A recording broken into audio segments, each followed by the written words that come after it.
Bonjour chers amis internautes, Karine Bienda sur 5 sur 5 dans notre émission Droit et Société. Aujourd'hui nous allons parler de l'éveil patriotique. Donc le patriotisme c'est avoir l'amour de la patrie, c'est le dévouement qu'un citoyen peut avoir de sa patrie. Et pourquoi je suis en train d'aborder ce sujet aujourd'hui, c'est parce que je constate que il y a une certaine catégorie des Congolais qui sont sur le terrain, sur le ground, c'est-à-dire que sur le terrain de la lutte, il y a juste une certaine catégorie des Congolais qui se dévouent, de leur temps, de leurs occupations pour faire campagne campagne de sensibilisation pour que la communauté congolaise et la population congolaise puissent se rendre compte que nous avons une lutte à entreprendre, c'est-à-dire la libération de notre pays. Nous savons que nous sommes dans le processus de la démocratisation parce que dans les années 99, c'était 90 plutôt, nous avons connu l'effondrement du mur de Berlin. Et c'était juste en fait dû à la fin de la guerre froide à l'Est, à l'Occident plutôt. Alors, juste après cet événement, dans les années 90, c'était en fait 89, il y a eu l'effondrement du mur de Berlin. Et une année plus tard, nous avons eu, nous étions en fait, pendant qu'il y a eu l'effondrement de ce mur de Berlin, le Congo était à l'époque le Zaïre. Et le régime que nous avions, c'était le régime monopartisme avec le feu maréchal Mobutu. Donc, une année après qu'il y ait eu l'effondrement du mur de Berlin, le feu maréchal Mobutu a eu à faire un discours. Dans ce discours, c'est là où il faisait une déclaration que il mettait fin au monopartisme et il permettait que le Congo puisse changer de monopartisme au multipartisme. Parce qu'en fait, avec l'effondrement de cette muraille de Berlin, il y a l'Occident qui c'était en fait la guerre froide entre l'Ouest et l'Est, donc les capitalistes et les communistes. Et suite à la fin de cette guerre froide, l'Occident devait changer sa manière de diriger le monde, notamment à l'égard des Africains. Ce qui fait que nous avons connu l'arrivée de la démocratie dans les pays africains. Voilà. Et ensuite, nous avons eu à avoir des... on appelle ça des conférences populaires, quelque chose comme ça. Nous avons eu des conférences nationales et il s'ensuit que nous avons connu le régime de Laurent Désiré Kabila et actuellement nous sommes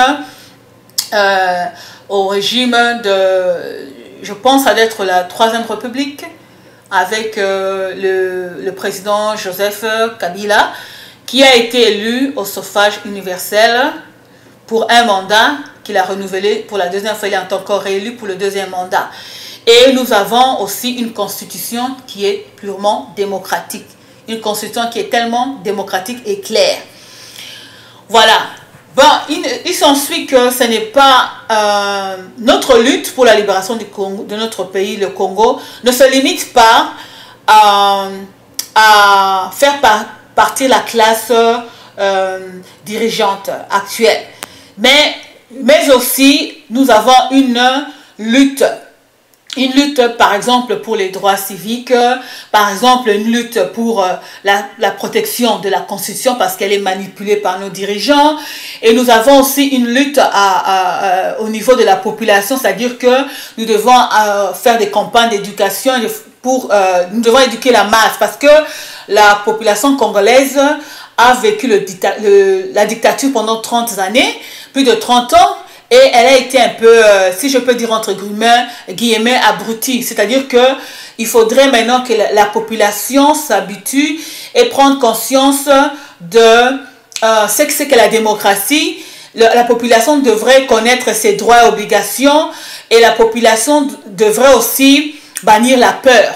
Parce que c'est dans un pays démocratique, qui se dit démocratique, ça devrait être plutôt la classe dirigeante qui devrait avoir peur de la population.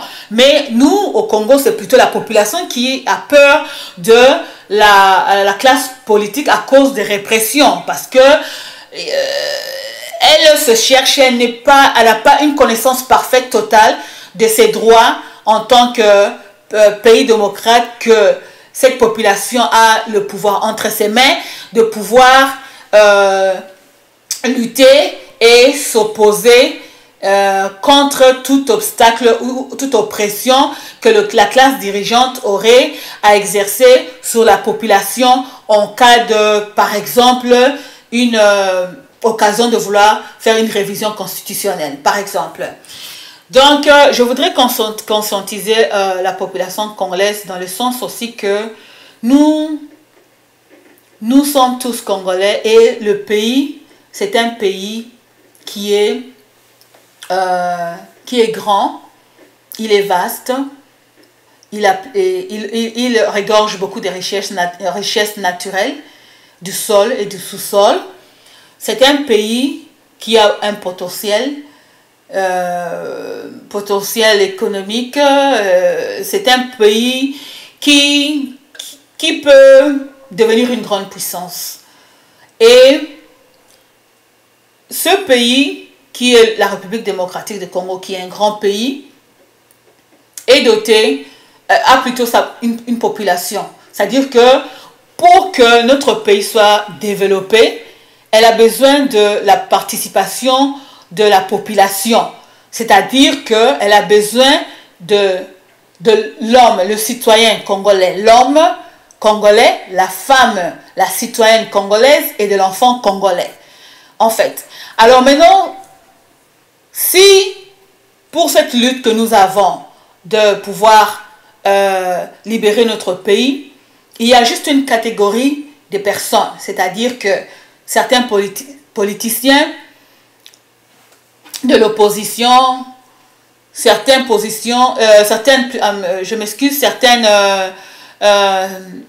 une minorité, c'est-à-dire que il y a à ma connaissance, il y a les étudiants par exemple qui y ont pris connaissance et conscience du problème que nous avons de sortir le pays de la ruine, de la misère, du déclin, qui ont pris conscience que notre pays devrait être libéré. Et nous avons aussi la classe dirigeante qui a connaissance de la situation de notre pays, parce que le pays n'est pas seulement dirigé par des Rwandais, il est aussi dirigé par certains Congolais qui ont conscience du problème que nous vivons dans notre pays. Alors, je voudrais souligner et attirer l'attention sur la population que il n'est pas seulement doter ce pouvoir, cette opportunité, ce privilège, qui est juste une minorité qui pense à la lutte de la libération. Parce que le problème du Congo, c'est un problème qui concerne tout Congolais, de toute souche, de toute classe sociale. Et qui concerne aussi tout Congolais, hommes, femmes, enfants. On n'a pas à discriminer qui que ce soit. Ça concerne tout le monde. Parce que nous devons être ceux-là qui s'identifient étant des patriotes. L'amour de la nation, l'amour du pays. Parce que, regardez, nous avons un pays, n'est-ce pas? Et nous devons prendre soin de ce pays. C'est comme quelqu'un qui a une maison et qui doit prendre soin de sa maison. D'abord, il faut prendre soin de la maison. La maison, l'aspect extérieur, l'aspect intérieur, savoir qu'est-ce qui manque à la maison, s'il y a du courant, il n'y a pas de courant, il y a de l'eau, il n'y a pas d'eau, qu'est-ce qui manque à la maison, avoir un budget dans la maison, avoir une organisation dans la maison. C'est tout le monde qui est associé, mari, femme, enfant, au développement, à la protection, à la garde et au succès dans la maison, dans la famille, dans la maison. Donc, c'est la même chose pour notre pays, parce que nous nous identifions étant Congolais. Nous avons un pays, nous avons une nation, nous avons une patrie, et nous sommes seuls capables, et nous sommes les seuls responsables, je voulais dire, c'est le mot qui convient, responsables de notre pays, nous les Congolais, hommes, femmes et enfants. Donc, je voulais essayer de conscientiser la population congolaise que nous ne devons pas laisser juste une catégorie de personnes faire la lutte pour la libération du pays, faire la lutte de la libération du pays. Pourquoi? Parce que nous ne limitons pas à faire partie de la classe dirigeante, parce que après les élections, après la victoire, qu'est-ce qui va se passer? Nous avons notre problème du pays est complexe. Nous avons beaucoup de problèmes qui sur le plan culturel, sociologique, économique, politique et consorts. C'est-à-dire que nous avons d'autres luttes après la lutte pour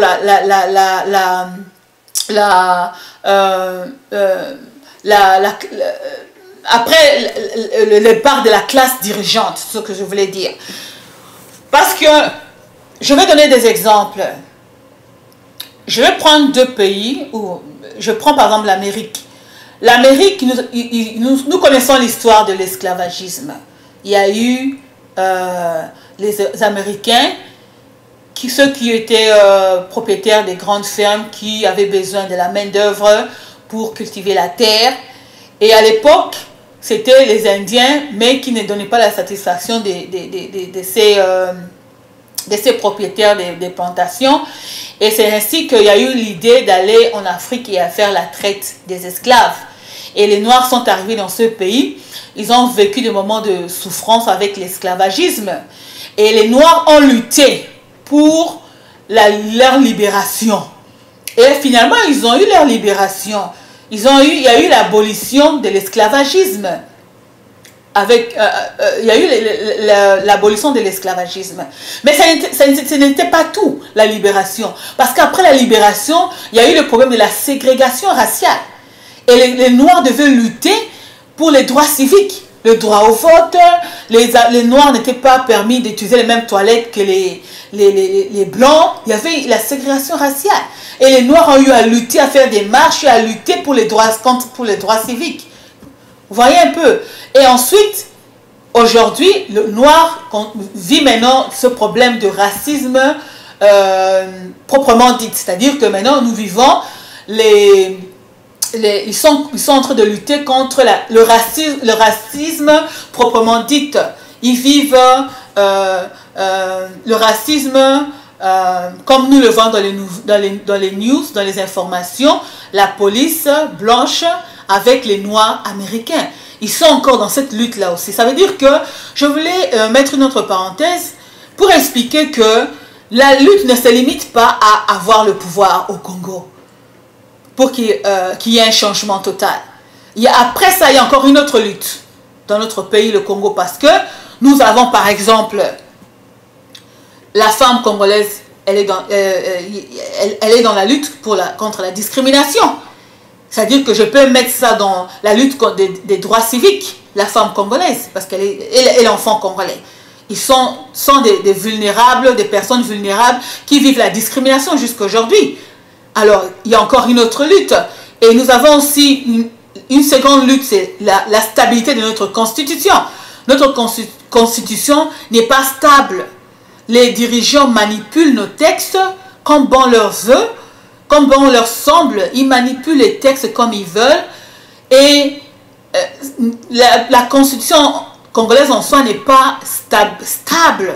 Elle vit des modifications sur modifications, des révisions sur révisions, et cela se fait à l'insu, je peux dire aussi, de la population, parce qu'actuellement le chef de l'État qui décide, qui change comme il veut les textes légaux en sa faveur. Vous voyez un peu, donc il y a encore la lutte. Il y a aussi ce problème de vote des Congolais qui sont de la diaspora. Il y a une lutte aussi contre cette discrimination-là, de ne pas permettre aux Congolais à l'extérieur de participer au vote, que ce soit législatif ou présidentiel. Vous voyez un peu? Et ensuite, nous avons une autre lutte, c'est la lutte aussi le problème de la double nationalité. Parce que je considère que c'est un faux problème, parce que nous avons aussi un problème au niveau de l'immigration.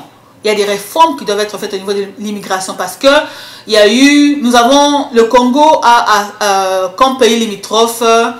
Je peux citer le Congo Brazzaville, la République centrafricaine, l'Ouganda, le Burundi, une partie je sais pas, je pense le Tchad, une partie, mais une partie peut-être du Soudan. Nous avons le Rwanda, nous avons la Zambie et nous avons l'Angola. Au moins 7 pays limitrophes que nous avons. Nous avons 9 pays limitrophes. 9 pays limitrophes. C'est-à-dire que nous avons un problème de frontières. Nous devons lutter pour la sécurité au niveau des frontières et aussi contre l'immigration, les lois de l'immigration. Parce qu'il y a eu beaucoup, surtout, je concerne surtout les Rwandais, qui ont eu à acquérir la nationalité congolaise de manière illégale. Vous voyez, donc nous avons une lutte. Nous avons tant bien même de luttes, d'autres que je n'ai même pas pu citer, mais nous avons encore des luttes des droits civiques, lutte de la protection de la Constitution. Nous avons bien de luttes après le changement, la victoire sur la classe dirigeante. Donc, ce problème de la libération n'est pas un problème qui concerne qu'une catégorie de personnes. Les politiciens, les étudiants et les combattants de la diaspora, non. Ça concerne la population congolaise à 100%. Hommes, femmes, enfants. Tous Congolais qui est doté de cette nationalité congolaise, qui est congolais. Et c'est très important. Nous avons besoin de recourir au patriotisme, à l'amour de son pays, à l'amour de la patrie, à l'amour de la nation congolaise. Ce n'est pas une lutte qui est limitée à une certaine catégorie de personnes. Nous sommes tous concernés. Nous sommes tous concernés. Nous sommes tous concernés au problème de notre pays parce que nous sommes, vous savez, si nous faisons pas attention, nous risquons de vraiment perdre notre pays comme ça. Parce que il y a eu des contrats, par exemple, je vais donner un exemple pourquoi je dis ça. Il y a eu des contrats, par exemple, qui ont été signés par le Premier ministre à l'époque, le Premier ministre Lumumba. Des contrats de 50 ans. Donc il y a des contrats qui se passent, des contrats de 50 ans, contrats peut-être de 100 ou même 200 ans, on ne sait pas, on n'est pas informé. Pourquoi? Parce que la population est passive. Nous nous limitons au superficiel, c'est-à-dire que le superficiel dont je parle, c'est que une minorité de personnes s'acharnent, se battent en ciblant que la classe dirigeante doit partir. Non, nous ne limitons pas ça. Nous ne limitons pas là.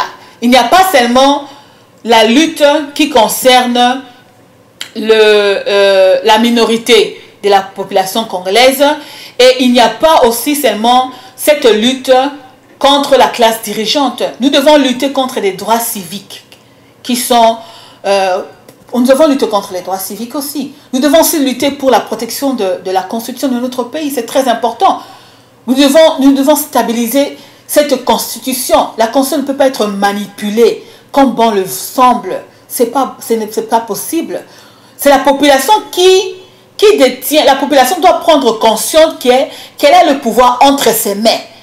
La population doit lutter avec ses dernières énergies, que la population ne doit, plutôt la constitution ne doit pas être bafouée, que la constitution de notre pays devrait être stable. La constitution doit être stable et la constitution ne peut pas être manipulée par nos dirigeants, moins encore par le chef de l'État lui-même.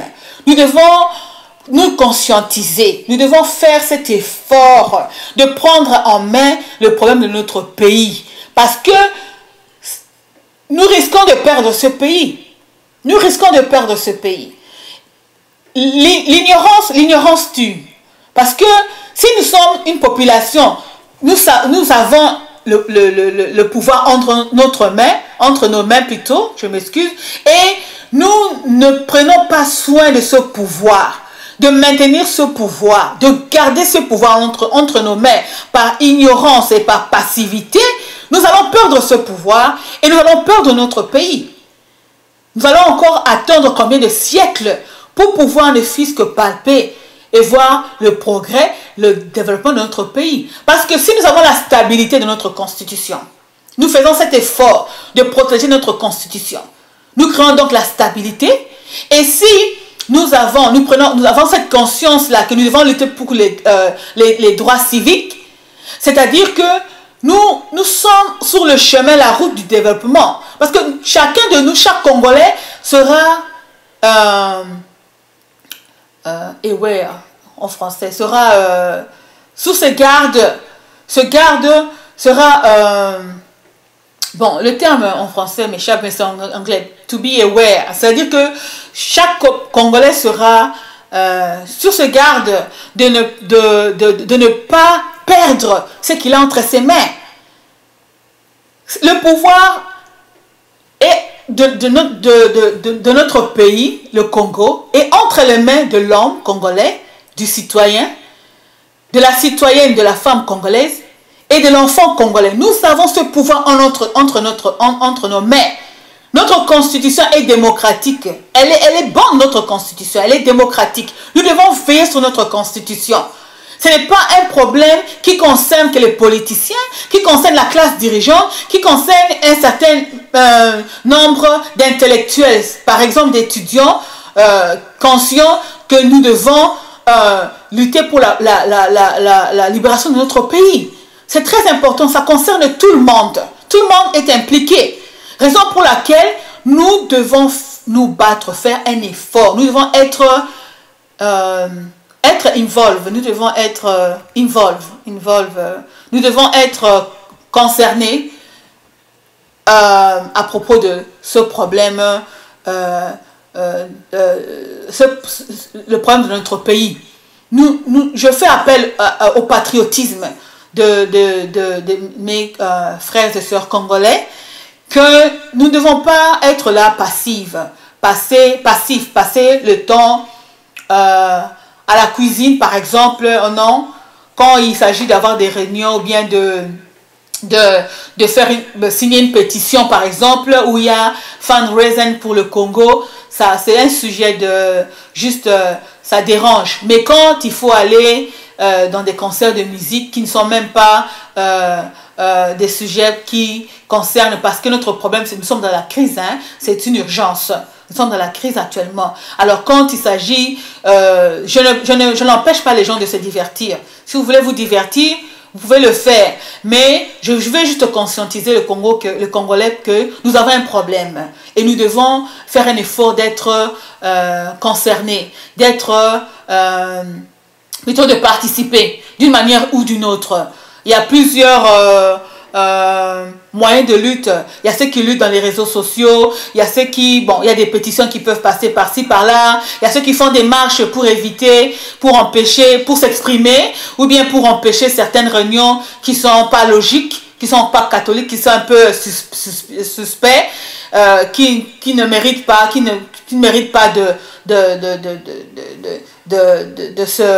dérouler. D'une manière ou d'une autre, il y a plusieurs moyens de participer au problème de la libération de notre pays. Parce que ce n'est pas l'Amérique, ce n'est pas la France, ce n'est pas la Belgique qui va lutter pour nous.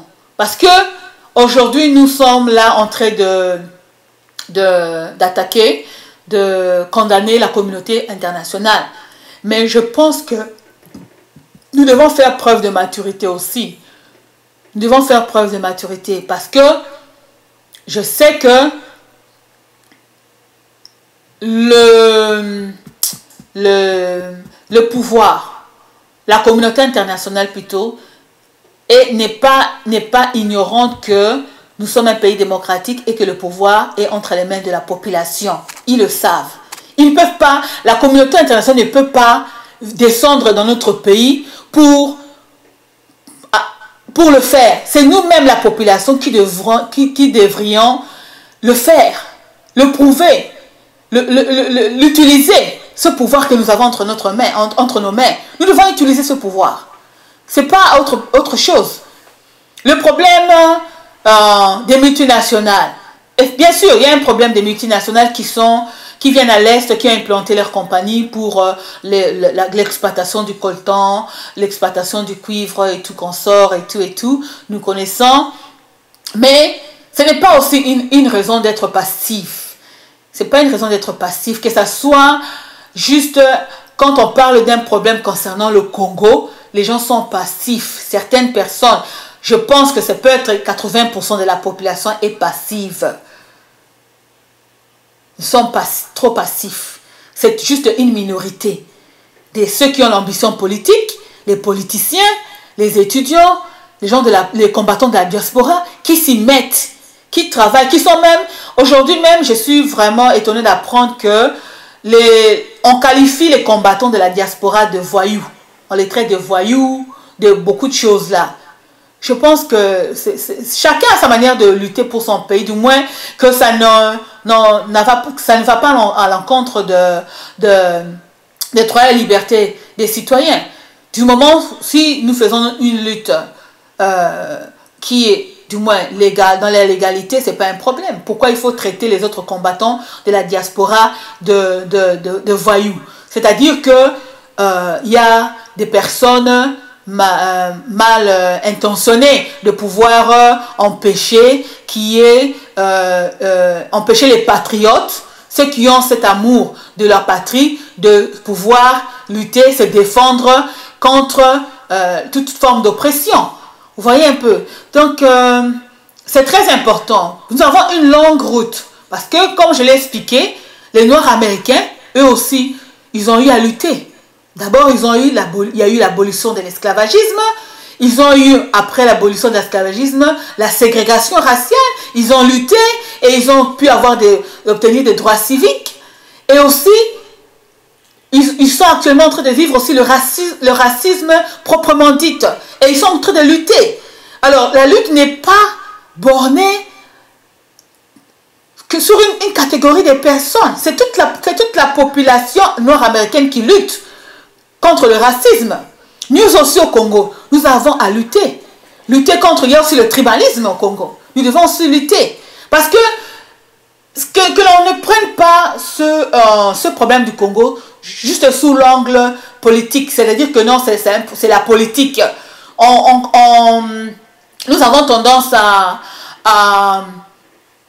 nous exprimer dans ce sens que à justifier plutôt à justifier certains faits. On sait que c'est la communauté internationale, à cause de la communauté internationale, parce que c'est la communauté internationale qui est derrière nos dirigeants, ce sont eux qui mettent en place les dirigeants. C'est comme ça que nous sommes ceci, cela. Je pense que nous avons une part de responsabilité, c'est-à-dire que comme nous, la population congolaise, nous sommes conscients. Et je suis en train d'informer aux Congolais que nous avons le pouvoir entre nos mains. Si vous pouvez comprendre ça, que nous avons le pouvoir entre les mains, la lutte sera encore plus facile. C'est-à-dire que toute personne sera engagée dans cette lutte. Donc c'est ça que je voulais partager aujourd'hui, parce que nous n'avons pas seulement à lutter pour que la classe dirigeante puisse quitter. Nous avons aussi à lutter, nous avons aussi autre chose derrière, après la victoire sur la classe dirigeante. Nous avons d'autres luttes. La femme congolaise a une lutte pour ses droits civiques. Nous avons des luttes. Il y a la mentalité congolaise qui doit être changée. Parce que nous avons vécu 30 années de dictature. Qu'est-ce que nous avons eu après les 30 années de dictature? Il y a eu la naissance, nous avons accumulé, ou autrement, nous avons développé la corruption. À tous les niveaux, même les enfants, ils sont dans la corruption.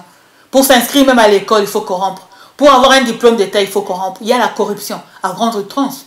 Ça, ce sont les fruits de la deuxième république avec le feu maréchal Mobutu. C'est ce que nous avons maintenant aujourd'hui. Le fruit, le résultat, c'est la corruption. Nous avons la corruption, nous avons la jeunesse qui a subi, qui est plutôt victime de avec la pauvreté. La misère a apporté la prostitution. Les jeunes enfants, les jeunes filles de 15 ans se prostituent pour survivre, pour nourrir la famille, où il y a les mariages forcés précoces, que les familles envoient les jeunes filles au mariage, ou bien les mineurs au mariage. Nous vivons ça au pays. Tout ça, ce sont les conséquences de ce que nous avons accumulé pendant le régime du feu maréchal Mobutu. Vous voyez un peu, alors que la mentalité de la population est passive. Elle est passive, c'est-à-dire que vous pouvez voir la ville est sale. On n'arrive pas, on a tendance à s'attendre à ce que le gouvernement fasse tout pour nous. Vous voyez un peu, on n'a pas cet esprit d'initiative et de responsabilité dans les quartiers, dans les zones, dans les communes.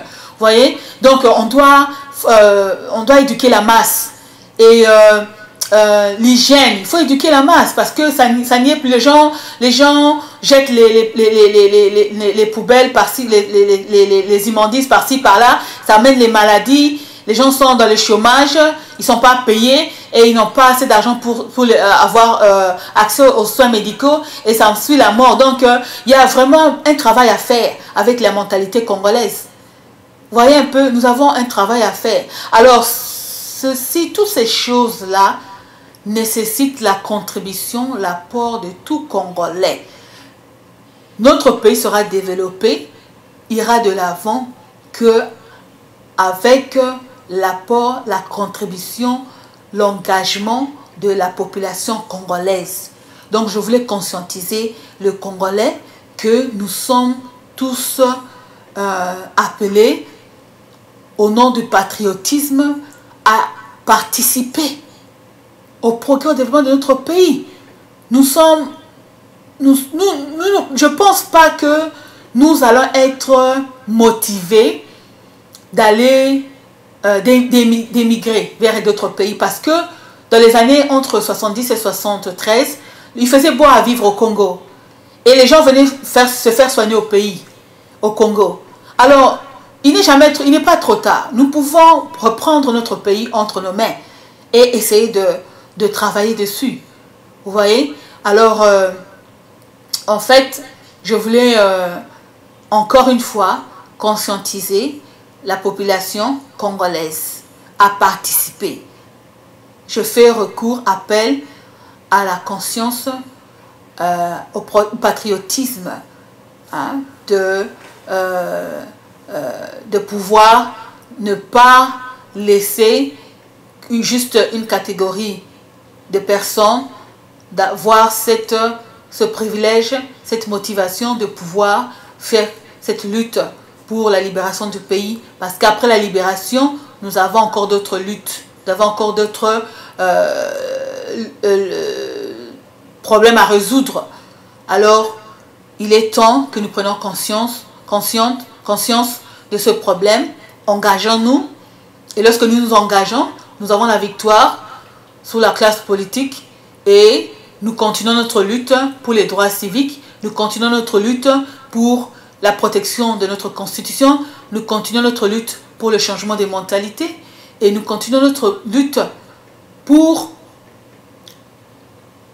je peux appeler ça pour la politique étrangère. Nous devons aussi changer notre politique étrangère. Il est temps que nous faisons un effort de changer notre politique étrangère parce que c'est très important.